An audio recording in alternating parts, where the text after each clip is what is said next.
श्रम संस्कृति पार्टीका निवर्तमान निलम्बित उपाध्यक्ष मित्र परियार नेपाली कम्युनिस्ट पार्टीमा प्रवेश गर्नुभएछ। उहाँले प्रवेश गर्दा गर्दै के भन्नुभयो भन्दाखेरि, सरी हर्कजी, सायद तपाईँले चाहनु भएको थियो होला रुँदै सामाजिक सञ्जालमा माफी मागोस्, तर म झुक्नु भनेको 60 लाख दलितको शिर निहुरिनु हो। सांसद पदको लोभमा आत्मसमर्पण गर्न सकिन, अलविदा। डाक्टर मित्र परियार भनेर लेख्नुभएको छ, अलविदा अरे। आश्चर्य लाग्दो, उदेक लाग्दो। सायद मुन्द्रेको कमेडी क्लबमा पनि यति हास्यास्पद कमेडी प्रदर्शन नहोला। लाजै लजाउने गरी, निर्लज्जताको पराकाष्ठमा पुग्ने गरी, एक बौद्धिक त के एउटा साधारण मान्छेलाई पनि शोभा नदिने गरी लाचार विवश भएर जुन खेल खेलिएको छ 24-48 घण्टाभित्र, त्यसको कुनै जवाब छैन। र यति धेरै नाटक, यति धेरै अभिव्यक्ति, आफैले घोषणा पहिला गरेकै थियो कि उनी राजनीतिक पहिला जाने छैनन्, उनी पोलिटिकल प्रेस्टिच्युट होइनन्, उनी राजनीतिक वेश्या होइनन्, उनी निलम्बित अवस्थामा पनि साधारण सदस्य भएर पनि माटो पार्टी हर्क साम्पाङज्यूप्रति, अझ उनकै भाषामा भन्नुपर्दा हर्कवादप्रति अटल भएर बस्नेछन्। उनी दायाँ बायाँ गर्ने छैनन्। र एकजना भाइ हुनुहुन्छ गोल्डन टिभीको भाइ, उहाँले लिएको इन्टरभ्यूमा त उहाँले कतिसम्म भन्नुभएको छ भने आजीवन हर्क साम्पाङलाई साथ दिने गरी भावुकतापूर्ण ढङ्गले कमिटमेन्ट गरेको कुरा गर्नुभएको छ। त यी सबको बावजुद उहाँले यी कलाविहीन नाटक एकै झड्कामा कहाँ समाप्त हुन्छ भने लगभग हिजो राति मध्यराति, अब अन्य कुराहरू यथावत रहेमा उहाँ अझै पनि केही थपघट तलमाथि भन्ने गुन्जाइस होला। तर लगभग हिजो समानुपातिक सूची फाइनल गरेपछि हुनसक्छ निर्वाचन आयोगले निर्वाचन गर्ने तदारुकता नदेखाउला, वा संसद पुनर्स्थापना होला, के होला, त्यो आफ्नो ठाउँमा होला हिसाब किताब, त्यो बेग्लै हो। तर अहिले दलले त व्यापक तयारी गरेको छ र सबै पार्टीहरूले 12 र 13 गतेको मिति पाएका छन् समानुपातिक सूची बुझाउने। र त्यो हिजै एक्सर्साइज भएर हिजो फाइनल गरेको लिस्टमा उहाँको नाम दलित क्लस्टरमा 1 नम्बरमा रहने छ भनेर उहाँले विभिन्न खालका चाकडीका प्रपञ्चहरू गर्नुभयो। श्रम संस्कृति पार्टीमा यस, त्यो फाइनल भएको लिस्टमा उहाँको नाम 1 नम्बरमा थिएन या अलि तल थियो, थाहा भएन। 1 नम्बरमा चाहिँ कमसेकम छँदै थिएन। त्यो उहाँले विशेष सूत्रबाट बुझिसकेपछि रातभरि उहाँ सुत्नु भएन र मेरो सूचना गलत छैन भने, मलाई जसले परिपक्व इन्फर्मेसन दियो त्यो मान्छे गलत छैन भने उहाँ बालेनजी कहाँ पनि धाउनु हो, रविजी कहाँ पनि धाउनु हो, कुलमानजीलाई पनि गुहार्नु हो। अनि खगेन्द्र सुनार भन्ने व्यक्ति प्रयोग गरेर हर्क साम्पाङज्यूलाई धम्काउने प्रयास पनि असफल भयो। खुद खगेन्द्रको पार्टीमा किन जानु भएन भने खगेन्द्र आफै बालेन कहाँ देउसी भैलो खेल्न गइरहेछन् र खगेन्द्रको पार्टीले 4 लाख बराबरको थ्रेसहोल्ड 3% क्रस गर्दैन भन्ने उहाँ जस्तो महाचतुर भनेर इमान्दारलाई पनि भनिन्छ, तर कनिङलाई चाहिँ क्लेभर र कनिङ बिच फरक छ। अब कनिङलाई धूर्त भन्छ, महाधूर्त मान्छेले त्यति नबुझ्ने कुरा थिएन। त्यसकारण उहाँको लागि सबभन्दा कम्फर्ट जोन दिन सक्ने खगेन्द्र सुनार कहाँ उहाँ जानु भएन। अब उहाँको रोजाइमा कुन कुन पार्टी पर्यो भन्दा वैकल्पिक धारहरूमा बालेन, रवि र कुलमानले हर्क साम्पाङज्यूसँगको यो अहिलेको पंगा, अहिलेको राजनीतिक टकराव त महँगो भएको छ। हर्क साम्पाङज्यूले दरकिनार गरेको व्यक्तिलाई काँधमा बोक्यो भने त्यसको रिस्क फ्याक्टर धेरै हुन्छ भनेर उनीहरूले त्यो जोखिम लिन सकेनन् या उहाँप्रति विश्वास भएन। उहाँ आज हामी कहाँ आएको मान्छेले भोलि हामीलाई पनि धोका दिन्छ भन्ने लागेर हो उहाँको लागि ढोका बन्द गरिदिएपछि उहाँको अन्तिम विकल्प परम्परागत स्थापित ठुला दलहरू भए। त्यसमा नेपाली काङ्ग्रेसमा उहाँले त्यही भुल गर्नु हो, जहाँ आफै समानुपातिकको 1 नम्बरमा बस्न चाहने व्यक्तिलाई उहाँले खुशामत गर्नुभयो। त्यो व्यक्तिले समाचारै लगेन र उसले भनिदियो काङ्ग्रेसबाट तपाईँलाई सम्भव छैन, मैले पाएको सूचना झुटो छैन भने। नेकपा एमालेको सूत्र प्रयोग गर्दा अहिले हर्क साम्पाङज्यूसँग सम्बन्ध सुमधुर बनाउनु पर्छ भन्ने मुडमा नेकपा एमाले रहेको बुझिएको हुनाले र उहाँको विगत इतिहासदेखि सबै कुरो बुझ्दा राष्ट्रियताको सवालमा एमसिसीवादी कारणले र विविध कारणले उहाँ हार्मफुल हुनसक्छ भनेर एमाले पनि ढोका बन्द गरे। बाँकी विकल्प एउटै थियो जो फिक्स थियो र त्यो अन्तिम तर चुत्थो विकल्पको रूपमा उनी धेरै खुसी नभइकन गए।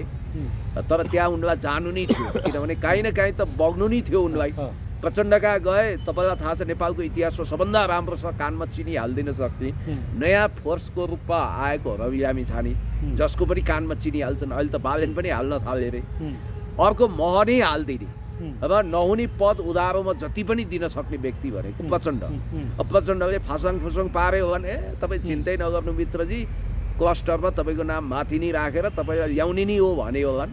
र उनी बिहान हाम फाले। गजबको कुरा के छ भने उनको सामाजिक सञ्जालबाट अहिले त्यो भिडियोहरू हटाएको छैन। अहिले तपाईँले पढिबाची सुनाएको कुराको कुनै तुक छैन, किनभने 60 लाख यो दलितको आवरण देखाएर, यो टालो देखाएर कतिन्जेलसम्म तपाईँहरू आफ्नो खेलोमेलो चलाउनुहुन्छ। यो निर्लज्ज ढोङ्गी नाटक, कलाविहीन नाटक बन्द गर्दा राम्रो होला कि? किनभने मैले के अब लाखौँ खस आरेको ग्यारेन्टी गरेर हिँडौँ? तपाईँ किराँती सच्चा भूमिपुत्र, तपाईँले सबै किराँती मेरो हातमा छ भनेर घमण्ड गर्न मिल्छ? नमिल्ला नि, होइन? खालि जातिवादी कुरो हो। अब हर्क साम्पाङज्यू भन्नुहुन्छ सबै जाति भाषा वर्ण लिङ्गको समावेशी नेपाल बनाउँछौँ, देशभक्तिको आन्दोलनमा अगाडि बढाउँछौँ भन्ने उहाँको भनाइ छ। उहाँको चाहिँ एउटै कार्ड के छ भने हामीसँग लाखौँ दलित छन्, त्यो आधारमा हामीलाई पद देऊ, हामीलाई ठुलो मान्छे बनाइदियो, हामीलाई सांसद बनाऊ, मन्त्री बनाऊ। यही त हो। अझ नाटक उहाँले के गरिरहनु भएको छ भने सांसदको लागि सम्झौता गर्न सकेन। मानव उहाँलाई किस्तीमा राखेर सांसद बन्नु है, माफी मिना पनि हो, उपाध्यक्ष पनि फुकुवा गर्छौँ, क्लस्टरमा 1 नम्बरमा नाम छ भन्दै उहाँले अङ्गुर अमिलोको नीति बनाएर मानव मैले त्यो पदै चाहिन भने जसरी त्यो देखाएको चाहिँ यहाँ होइन नि। फेरि उता माओवादीहरूलाई, पूर्व माओवादी अहिलेको नेपाली कम्युनिस्ट पार्टीलाई देखाएको। अनि गजबको कुरा के छ भने उहाँको आफ्नो भिडियोले आफैलाई व्यङ्ग्य गरेको छ क्या। मलाई उहाँ अलि बौद्धिक मानिनुहुन्छ, उहाँलाई नै सम्झाउन मन लाग्यो एउटा कथाबाट। हान्स एन्डरसन क्रिस्चियनको एउटा कथा छ, इम्पेरियर न्यू क्लोथ। राजा बादशाह नाङ्गै डुलेको हुन्छ, भारदाहरूले थप्पडी बजाएर वाह राजा साहबको क्या सुहाएको रेशमी कपडा भनेर थप्पडी मार्छन्। तर एउटा बालक बबुरो, बच्चाको बाणीमा त ईश्वर हुन्छ, उसले साँचो कुरो बोल्छ, हेर हेर हेर राजा भएर पनि यो राजा नाङ्गै हिँड्यो भनिदिन्छ। भरे दर्पण ऐनामा गएर हेर्दा नाङ्गै रहेछ भन्नाले उहाँ त चरिनाङ्गो भइसक्नु भएको छ। बौद्धिकको गरिमा यस्तो हुन्छ सर। तपाईँलाई कस्तो ढिटपन हो कि लाजै नलाग्दो रहेछ क्या उहाँलाई। उहाँले विगतमा बोलेका कुराहरू उहाँ आफै माथिको क्रूर व्यङ्ग्य होइन र?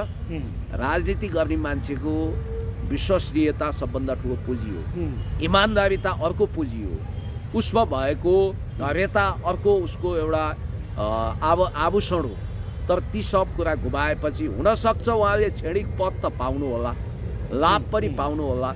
तर इन्दिरा गान्धीका जब भारत विलय गरेर गद्दारी गरेर पुगे लेन्डुप दोर्जे, इन्दिरा गान्धीले उनलाई ठुलो आश्वासन दिएको थियो सिक्किम विलय गर्नु अगाडि। पछि एउटा पनि आश्वासन कार्यान्वयन नगरेपछि महिनौसम्म त्यो लबीमा कुरिरहे इन्दिरा गान्धीलाई। इन्दिरा गान्धीले कहिले पनि भेट दिएन। भरे इन्दिरा गान्धीको सचिवले सोधे, पिएले, प्रधानमन्त्रीज्यू म्याडम तपाईँ यो मान्छे किन भेट्नुहुन्न, जबकि यसले आफ्नो देशैलाई गद्दारी गरेर आफ्नो देशै हामीलाई सुम्पियो, यसलाई त महत्त्व दिएर क्याबिनेटमा ल्याउनु पर्ने होइन र भन्दा, हो मेरो जतिको बुद्धि भए तिमी मेरो स्वकीय सचिव होइन मेरो ठाउँमा हुन्थ्यो, तिमी पढ्न त विदेशी युनिभर्सिटीमा पढ्यौ भाइ, तर तिम्रो बुद्धि चाहिँ केटाकेटीको छ भनेर इन्दिरा गान्धीले के सम्झाइन् अङ्ग्रेजीमा भने, a renegade of his motherland should be probable renegade of our motherland India भने। अर्थात् आफ्नो मातृभूमि सिक्किमको गद्दार हाम्रो देशको पनि सम्भावित गद्दार हो। यसले आफ्नो देश विलय गर नि गद्दारी गरेर मातृभूमिलाई, भोलि मलाई पनि गद्दारी गर्दैन भन्ने के ग्यारेन्टी छ भनिन् क्या। हो यस्तो अविश्वसनीय मान्छेको वास्तवमा भन्ने भने धेरै ठुलो स्पेस हुँदैन। त्यसमा पनि माओवादी पङ्क्तिभित्र, नेकपा एसभित्र भीमरावलबाट आएका यति धेरै शिल्पी समुदाय दलित छन् जो साँच्चै सङ्घर्ष गरेर फिल्डबाटै आएका छन्, जो वास्तवमै त्याग गरेर हिँडेका छन्। त्यस्ता हजारौँ हजार दलित प्रतिनिधिलाई पन्साएर यिनलाई थपक्क प्रचण्डले माथि राखेर पार्लियामेन्टमा पुर्याउने कुरामा कमसेकम मलाई विश्वास छैन। तर एउटा सम्भावना चाहिँ छ है। अब यहाँ चाहिँ विदेशी प्रभुहरूको कलको दबाब हर्क साम्पाङज्यूले सुन्नुहुन्न, प्रभाव र दबाब, तर त्यहाँ त सुनुवाई हुन्छ। यी त एमसिसीको कोर कमिटीमा होला नि, कट्टर एमसिसीवादी भएर लबिङै गरे रहेछन् होइन। अब यिनलाई तिनै एमसिसीवादीहरूले यो बालक बबुर हो, एकचोटि सांसद हुन चाहन्छ, एकचोटि पदमा पुग्न चाहन्छ भनेपछि इसारा बुझेर प्रचण्डले राखिदिन्छन् कि त्यो बेग्लै कुरा हो, किनभने यो शक्ति केन्द्रबाट आएका प्रचण्ड हुन्। पनि एमसिसी पक्षधरै हुनुहुन्थ्यो पहिला होइन। अब तपाईँको डाक्टर मित्र परियार पनि एमसिसी पक्षधरकै हुनुहुन्छ, कट्टर एमसिसीवादी भन्नु न। अब कतिले त तपाईँको विदेशी फन्डबाट चाहिँ उहाँले तलब भत्ता खान्थे भनेर आरोपहरू पनि लगाउने गर्थे, यो सत्य नहोला होइन। अहिले पनि फेरि अब एमसिसी पक्षधरको मिलन भयो, तर श्रम शक्ति पार्टीमा चाहिँ मित्र परिवार निश्चित स्वार्थ लिएर मात्रै आएका रहेछन्, भित्रै मनैदेखि देश विकासको लागि जनताको समृद्धिको लागि चाहिँ आएको होइन रहेछन्, निश्चित स्वार्थको लागि व्यक्तिगत स्वार्थको लागि मात्रै आएका रहेछन्। त्यसैले त आज तपाईँको नेकपामा चाहिँ पहिलो गयो भनेर पनि टिका टिप्पणी गर्न थालेका छन्। के छ त्यो हो? बिल्कुल बिल्कुल यो सत्य कुरा हो। तपाईँलाई म भन्छु इतिहासमा कस्ता पनि विद्वान बुद्धिजीवीहरू जन्मिए भने वा कुनै युनिभर्सिटीको डक्टरेट त हुनुहुन्न थियो, तर राम्रै युनिभर्सिटीको रिसर्च फेलो हुनुहुन्थ्यो, पछि कम्युनिस्ट पार्टीको महासचिव हुनुभयो, महान अर्ग्यानिक इन्टेलेक्चुअल एन्टोनियो ग्राम्सीको मलाई यतिखेर सम्झना आइरहेछ। मित्र परियारजीकै सन्दर्भमा छलफल गरेपछि वाइ नट अलिकति बौद्धिक कुरा गरौँ न। मित्र परियारजी तपाईँले पक्कै पनि एन्टोनियो ग्राम्सीको नाम सुन्नुभयो होला। एन्टोनियो ग्राम्सीको तेज तरार दिमाग, देशभक्ति र प्रखर वाकपटुता र देशभक्ति देखेर मुसोलिनी, तत्कालीन इटालीका फाँसीवादी शासक मुसोलिनी भयङ्कर असुरक्षित भए र उनले एउटा प्रस्ताव तत्काल राखे, तिमी मेरो क्याबिनेटमा आएर सेकेन्ड इन कमान्ड हुनु पर्यो। उनले भने तपाईँको यो फासिस्ट विचार छ, फासिजमसँग म सहमत हुन सक्दिनँ भन्ने बित्तिकै मुसोलिनी पनि आफैमा धेरै पढ लेखेको नभए पनि तेज तरार थियो नि त होइन। ऊ पनि समाजवादी आन्दोलनबाट आएको थियो, कुनै समयको वामपन्थी थियो, अनि उसले जेल हाल्थ्यो र उसले यो घोषणा गर्यो कि यो मान्छेलाई कम्तीमा 20 वर्ष यसको दिमाग इटलीको जेलमा कैद गरेन भने मेरो सत्ता यसले हडप्छ भन्ने आयो। भरे जेलमा पुगेर गल्यो भने यति यातना दियो। अब मुसोलिनी ढुक्क थियो कि एन्टोनियो ग्राम्सीले आत्मसमर्पण गर्छन्, तर एन्टोनियो ग्राम्सी त जति यातना भयो त्यति इस्पात बन्दै गए, झन्झन उनी एकदम बज्रा ठिङ्गा हुँदै गइसकेपछि अन्ततगतः उनी रगत छादेर मरे र उनले किस्तीमा ल्याएर दिएको अन्तिम अफर त उनलाई यो पनि थियो कि अहिले उनलाई उत्तराधिकारी घोषणा गरिनेछ, क्याबिनेटमा अब उप प्रधानमन्त्री सरहको पद दिइनेछ, वरिष्ठ मन्त्री बनाइनेछ र केही समयपछि एन्टोनियो ग्राम्सीको के अरे मुसोलिनीको अवकाशपछि उनलाई सर्वेसर्वा बनाइनेछ, प्रधानमन्त्री बनाइनेछ भन्ने अफरमा पनि उनी लत्याएका थिए। बरु जेलमा मर्न स्वीकार गरे, तर उनले फाँसीवादसँग सम्झौता गरेन। त्यस्ता बुद्धिजीवी पनि छन् नेपालमै पनि, पाएका ठुल्ठुला अवसरहरू गुमाउने, स्वाभिमानको लागि, सिद्धान्तको लागि फाँसी चढ्ने इन्टेलेक्चुअल पनि छन्। अब यहाँ मित्र परियारजी जस्तो के बोलेको थाहै छैन कि बरु ऋषि धमलाको हडान होला, यिनको भएन। अब अर्को गजबको कुरो के देखिन्छ भने यिनको यो अहिले प्राविधिक कारण देखाएर मलाई अपमानपूर्वक दलित भएको हुनाले उपेक्षा गरे, हेपे होइन। त्यहाँभित्र अब उनले त भन्दिनँ त मलाई चुटे भनेर पनि भन्न मिल्ला, बोतल हानाहान भनेका छन्। अझ आगामी दिनमा के झुटो अफवाह फैलाउने हुन् त्यो हेर्दै जान बाँकी छ। अब त उनले आफू पानीमाथिको ओभानो बन्न अनेक कुतर्क गर्ने काम गर्लान् नि त। अब उनले अब यो सिलसिलामा अब उनका ती रकमी तर्कहरू हेर्नु छ। मैले उनमा के अनुभूति गरेँ भने उनमा 3टा क्वालिटी चाहिँ रहेछ जसले गर्दा यो उपभोक्तावादी राजनीतिमा र यो धूर्तहरूको संसारमा उनीले क्षणिक सफलता प्राप्त गर्ने सम्भावना छ। एउटा उनी हदै निर्लज्ज हुन सक्ने रहेछन्, लाजै लजाउने गरी जे बोल्दिन नि सक्ने रहेछन्।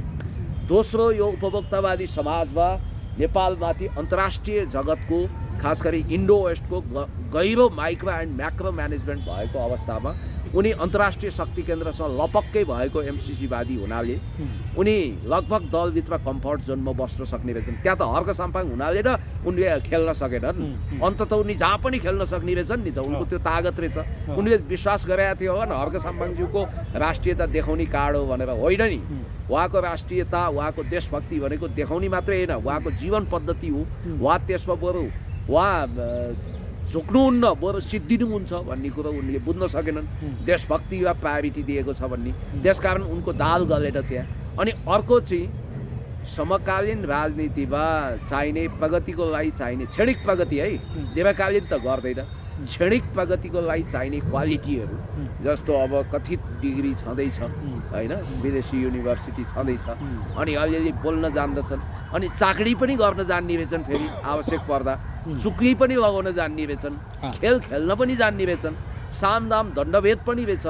तर यिनीभन्दा अर्को मसहुर निस्कियो, यिनको भन्दा बढी दिल्ली वासिङटन ब्रसेल्सबाट भोट अर्कोले लगाउन सक्यो भने चाहिँ यिनीलाई मात खुवाउँछ। त्यस्ता चतुरे धतुरेहरू त्यहाँ पनि प्रशस्त होलान्, त्यो त ठुलो पार्टी हो नि त। त्यसकारण यिनको माइबापहरू त्यहाँ छन् भने यिनको दाल गल्दैन।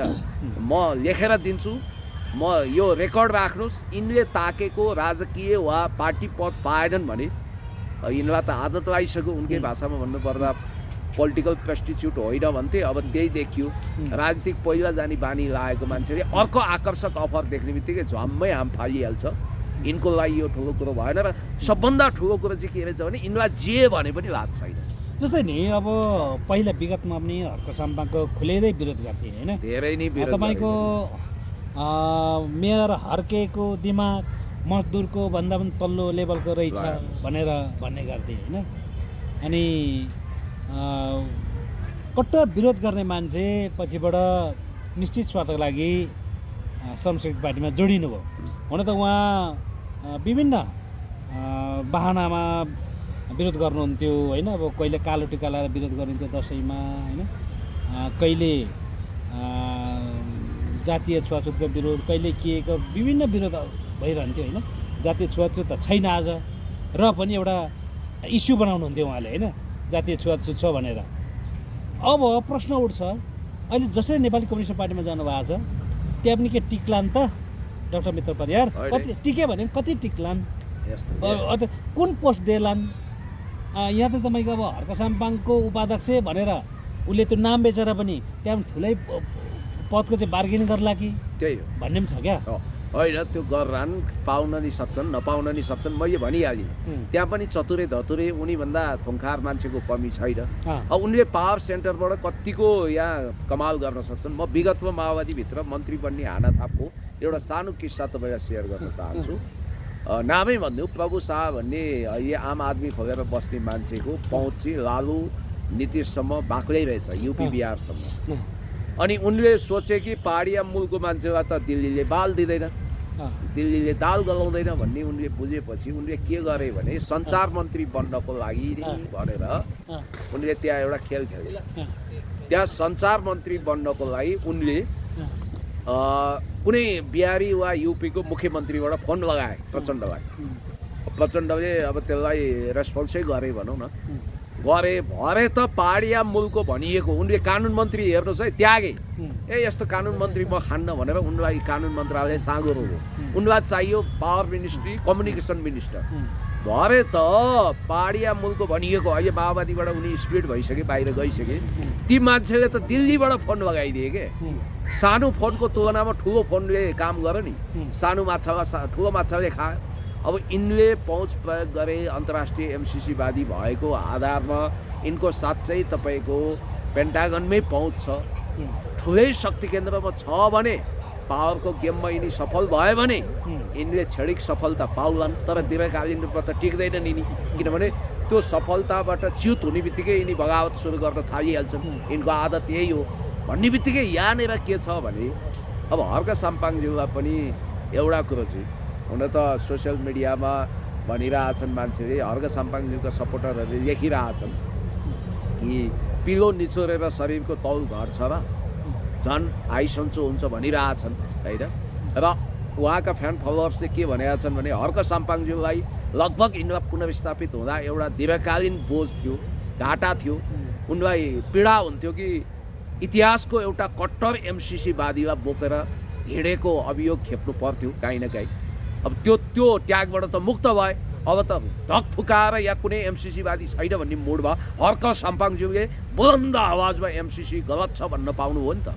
जसरी देवराज लामा विश्वक्रान्तिजी पोलिटिकलै भए पनि भोलि उहाँ मानव त्यही लिगमा आए पनि भन्नेले त भनिरहेको छन् नि विगतमा 3 जना मान्छे मारेकै हो, कर्तव्य ज्ञान मुद्दा खेपेकै हो भन्नेले त बाँकी राख्दैनन्। त्यही भएर मलाई लाग्छ क्लिन इमेजको मान्छे नै पार्टीको सम्पत्ति हो क्या। त्यसको दाग धब्बा छैन भने अलिअलि विवाद कन्ट्रोभर्सी त ल्याउँछन् नि होइन, नचाहिएको कुरो हर्क साम्पाङजीलाई पनि भन्छन्, जसलाई पनि भन्छन्। अब यिनले समानुपातिक लिस्टमा पर्ने आशामा हर्कवाद भनेर ग्लोरिफाइड समेत गर्न भ्याए। फेसबुक मार्फत दाबी गर्दिन भन्थे, के अरे माफी माग्दिन भन्थे, माफी ती मागिसकेका थिए। ऊ गोल्डन टिभीको भाइले त भिडियो ल्याएर बडो गुण पनि लगाउनु भयो। सायद त्यो उहाँले यो बिचमा नल्याउनु भए भए राजनीतिक पहिला जाने आदि इत्यादि स्टन्टबाजी गर्न सायद उहाँले पाउनुहुन्न थियो होला। अब आज हेर्नुहोस्, म तपाईँलाई केही भिडियो नै यहाँ देखाउँछु, किनभने फेरि हामीलाई भन्नुभन् अब सम्बन्धित च्यानलले भिडियो त हटाउँदैन होला, किनभने त्यो च्यानल धेरै जिद्दी छ होइन। त्यो च्यानललाई उनले इन्फ्लुएन्स गर्न सक्दैनन् होला। दबाब प्रभाव र पैसामा बिक्ने च्यानल होइन यो, त्यसकारण हटा भनेर पनि यो हाम्रो गोल्डन टिभीको अनुप भाइले नहटाउनु होला, म विश्वास गर्छु होइन। बरु तपाईँहरूले उहाँले एमसिसीको विरोध गरे भिडियो चाहिँ सेभ गर्नुहोस् है साथी हो, किनभने भोलि गएर कहाँ मैले विरोध गरेको छु भन्न भ्याउनुहुन्छ उहाँले त, किनभने रङ फेर्ने एमसिसी पक्षधरको पार्टीमा जानु भएको हो। अब त उहाँलाई एमसिसी पक्षधर हुँदा फाइदा भयो होइन।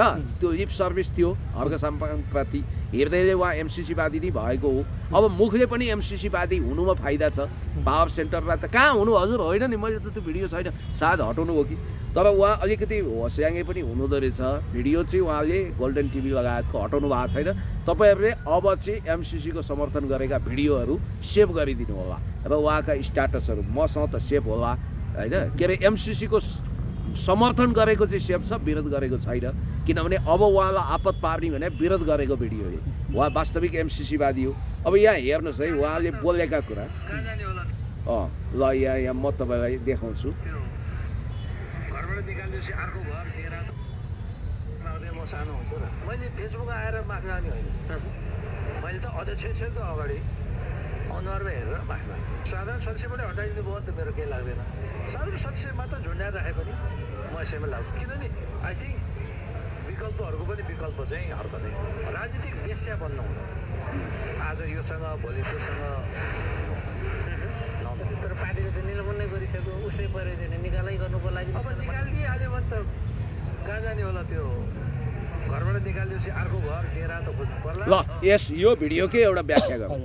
अहिलेसम्म तपाईँले बडो एप्रोप्रिएट टर्मिनोलोजी प्रयोग गर्नु हो। उहाँको स्ट्याटस के थियो, उहाँ आफै उहाँकै भाषा सापट गरेर भन्नुपर्दा उहाँ राजनीतिक पहिला जानु अगाडिसम्म उहाँ निष्कासित होइन नि, निलम्बित मात्रै हो। अझ मैले के सुन्दै थिएँ भने रूपान्तरणको एउटा अन्तिम दुर्लभ मौका दिने कि भन्ने खालको सोच पनि कतिपय साथीमा पलाउँदै थियो, किनभने कतिलाई त भ्रम फैलाएको थिए नि त। खगेन्द्र सहित हाहाकार गरिरहेको थिए, खगेन्द्र सुनारले पनि 60 लाख दलितको कुरा छ खबरदार भनिरहेको अवस्थामा नभए अब दलित भोट ब्याङ्कको आधारले यिनीहरूले असरै पार्छन् कि भनेर केही भावुक मान्छे बकिया थिए। हर्क साम्पाङज्यूलाई चाहिँ भ्रम थिएन, केही रिकन्सिडर गर्ने हो कि एक मौका दिने हो कि भन्नेहरूलाई पनि चकित बनाएर निलम्बित हुँदाहुँदै साधारण सदस्यता त खोस्या थिएन। साधारण सदस्य रहँदै उहाँकै भाषामा आफैलाई व्यङ्ग्य गर्दै क्रूर ठट्टा गर्दै उहाँ राजनीतिक पहिला जानु हो।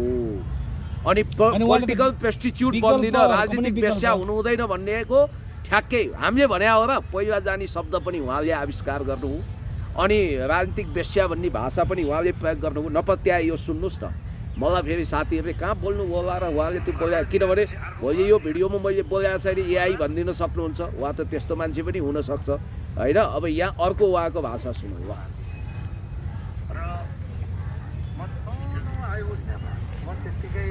I would never. अवसरको खोजीमा आएको भए र भोलि चाहिँ मलाई ल साधारण सदस्य मात्रै राख्नु भएछ अरे भन्छु, म चाहिँ यो अभियानमै लाग्छु। छोड्नुहुन्न त्यही त उहाँले विकल्पहरू पनि होइन, ठिकै छ पहिला भन्नुभएको छ होइन, ठिक छ त्यो सुनेको छन्। विकल्पहरूको नै विकल्प भन्नुभएको छ क्या उहाँ चाहिँ। हुन्छ नि राजनीतिक पहिला जाने काम हो भनेपछि ए मित्र परियारजी, यो विलियम सेक्सपियरको एउटा नाटक छ क्या रोमियो जुलियट, त्यसमा नाममा के छ हजुर भन्ने एउटा इन्ट्रेस्टिङ प्रसङ्ग छ। नाममा सब थोक छ। तपाईँको नाम चाहिँ मित्र, मित्रको अर्थ हो विश्वास, समझदारी, इज्जत। मित्रको अर्थ हो भावुकता, इमान्दारिता, अनि मित्रको अर्थ हो साझेदारी। तपाईँको त नाम विपरीतको चरित्र रहेछ, तपाईँमा रहेछ धोखा, दुश्मनी मित्र भनेको छ काम चाहिँ दुश्मनी गर्नुभयो नि त तपाईँले धोखा विश्वासघात अविश्वसनीय छवि रहस्यमय चरित्र त्यसकारण तपाईँले एकचोटि नामै बदल्ने कि भन्ने पनि मलाई लाग्यो अनि तपाईँ के भन्दै हुनुहुन्थ्यो प्रश्न विकल्पहरूको पनि विकल्पहर्क नै हुन् भनेर उनले भने नि त्यो चाहिँ किन भनेको भने समानुपातिक सूची अन्तिम चरणमा बन्दै थियो यति भनेपछि त अब आत्मालोचना यसो गरिदिउँला जे भन्छ अब उहाँको ढोङ हेर्नु न यो डबल स्ट्यान्डर्ड हिपोक्रेसी उहाँको दोगलापन यसलाई दोगलापन पनि भन्छ कति दोगला राजनीति क्या कति डबल स्ट्यान्डर्ड माफी मागिसकेका छ बाबा फेसबुक मार्फत योभन्दा ठुलो माफी के हुन्छ मैले माफी माग्नुपर्छ भने म फेसबुकबाट होइन भन्नुहुन्छ फेसबुकमा जुवारी खेल्दिनँ भन्नुहुन्छ यहीँ आउनुहुन्छ अनि त्यसपछि मैले 60 लाख दलितहरू खबरदार त्यो पार्टी छोडौँ भन्ने कसको एउटा कथित स्ट्याटस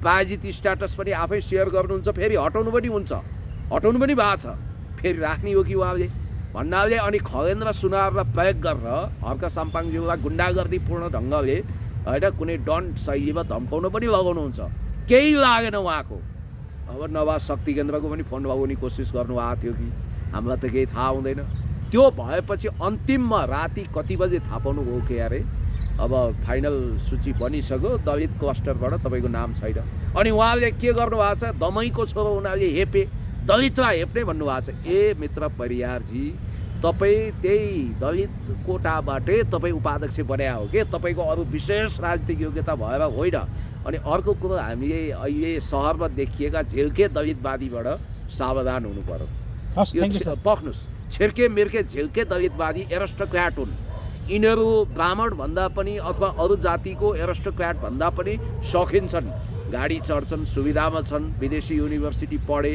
यिनीहरूको लागि दलित भन्ने यो जुन थाङ्नो छ यो चाहिँ माई खाने भाँडो बनेको छ यिनीहरू दलित मुक्तिको लागि होइन तपाईँलाई याद छ अहिले पनि विभिन्न पार्टीमा दलित भन्ने यो भेदभावयुक्त यो प्रचलनलाई हटाउन हामीले धेरै मेहनत गर्नुपर्छ भनेर धेरै मान्छेहरू वास्तविक वर्गीय मुक्तिको चाहनासहित राष्ट्रिय मुक्तिको चाहनासहित लागेका छन् यिनीहरू चाहिँ दलितको नाम भजाएर खाने मान्छे हो थ्याङ्क यू थ्याङ्क यू